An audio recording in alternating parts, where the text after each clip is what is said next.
Got the Suburban, getting it all cleaned up and ready to roll out. I still got to do the oxygen sensors, and it got an evap code, so I got to just get that done.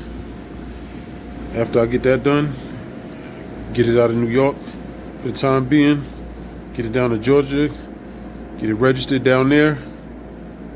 Then I got to still get both bumpers and get the truck repainted. You know, get the few rust spots taken out, the one little dent that it has in it, and get the whole truck repainted.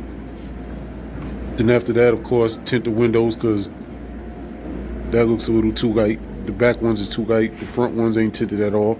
So I need to tint the windows. And of course, I'm put some music in it. As far as wheels and tires, I don't know what I'm gonna do with wheels and tires. I don't know if I'm gonna put off-road tires or just, you know, put some 24s on it or something like that, but I'll figure it out. Stay tuned.